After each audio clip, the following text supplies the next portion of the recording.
Hello dear friends, Stary Mashay Malgaro. In today's video, I'm going to deal with some prepositions in Pashto. So let's get started. In. Preposition in Pashto has two parts. It is pa, ke. And pa is a prepositions and ke is postpositions. So sometimes in Pashto we have two pairs of preposition and postposition which makes one meaning in English. So pa ke means in. Example number 1. Z pahar ke yam. There should be a space between ke and yam. So it means I'm in the city. So pa comes in front of the noun khar, which means city, and ke is the postposition and comes after the noun, which is a part of that in. So I'm in the city. Z pahar ke yam. Example number 2. Muk pa 2008 کال کې لندن ته راغلو. موږ په 2008 کال کې لندن ته راغلو, which means we came to London in 2008. موږ is we. په 2008 کال کې means in 2008. So pa is in front of the year and k is after the 2008 kal, which means year 2008. So kal means year. And Landanta means to London. Raglu, which we mean came. So, and some 3 other examples, short examples within is pakurke, which means at home. Padaftarke, which means at the office. Pakarke, which means at work. Let's move to the next preposition, which is la sara, which means with.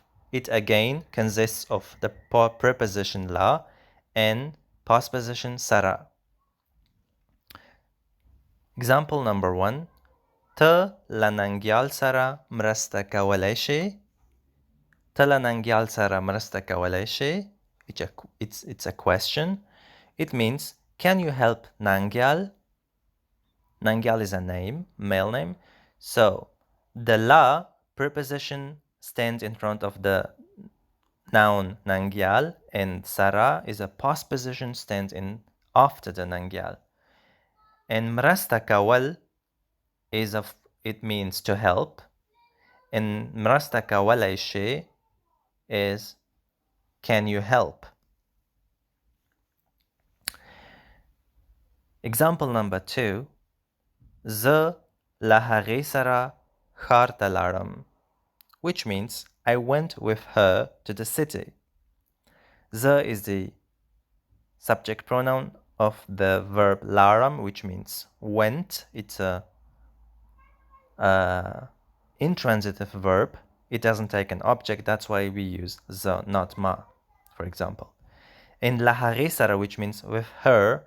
So again, la stands in front of the haghe, which means her, and sara after the haghe. And kharta means to the city. And 3 short other examples would be like lama sara means with me. It's not lazza sara, for example, it's lama sara. And la haghe or la dasara means with him. So be careful, la haghe or dasara with an schwa sound in the end. And la haghe or la desara, which means with her. Now let's move to the preposition on, which is par in Pashto. It has no second pair. It's only used as a preposition in Pashto. For example, sta kitab par dzmaka protay. Sta kitab par dzmaka protay, which means your book lies on the ground. Sta means your, kitab is book, par dzmaka, which means on the ground. And here par stands in front of the noun dzmaka, which means ground or earth. And protai means lies. And protai is a present participle in Pashto. Example number 2. Khpal bakas par mez kegda. It's a command. Khpal bakas par mez kegda, which means put your bag on the table. Khpal bakas means your own bag. Khpal means your own. And bakas is bag. Par mez, which means on the table. Mez is the table. And kegda means put. And 3 other examples for par is like par bam, which means on the roof. Par almarei, which means on the cupboard. Par sar, which means at the top or on the head.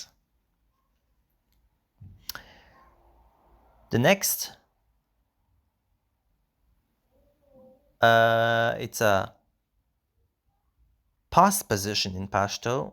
It doesn't take a preposition, but it takes the possessive marker the, which is not actually a preposition, but is used like a preposition. And it's the tartsang, which means next to. And tartsang is used as a past position, so it comes after the noun. For example, the dui kor zamug de kor tartsang day, which means their house is next to our house. The dui means their, kor means house, zamug means our, the kor tartsang, which means next to house. So the tartsang stands after the kor, and the de possessive marker, which means of, it stands in front of the kor. And dai is. And next example is Radza zama tartsang kena, which means come and sit next to me. Radza means come. Zama tartsang means next to me. You may ask yourself, why is the not used here? Because the zama, which is ma, is already possessive case. So zama tartsang means next to me, and kena means sit to one person. Other 2 examples for tartsang is the jumat tartsang, which means next to the mosque, and jumat means mosque. Or dehare wadanei tartsang. Dehare wadanei tartsang means next to that building. Sorry, it should be that. It's a typing mistake. And wadanei means building. Our next preposition is la tsacha, which means from. It can have the past position tsacha, but it doesn't have to. In Pashto, we can omit the tsacha in this preposition. For example, the la America raglam, or the la America tsacha raglam, which means I came from America. It's past tense. And here the la preposition comes in front of the noun America, which means America. And second example, ma lahare or lahare tsacha yawa puchtana wakra, which means I asked her a question. And to ask somebody a question is used with the preposition la in Pashto. So the phrase is la cha tsacha puchtana kawal, which means to ask someone. Like I gave it below. So la cha puchtana kawal or la cha tsacha puchtana kawal means to ask someone. So,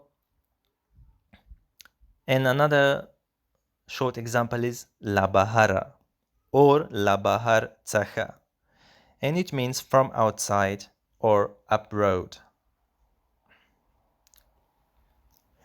And our last example is a postposition, which is not used with preposition in Pashto. It's only used as a postposition. It's the ta, and ta means to. It's closer to English to.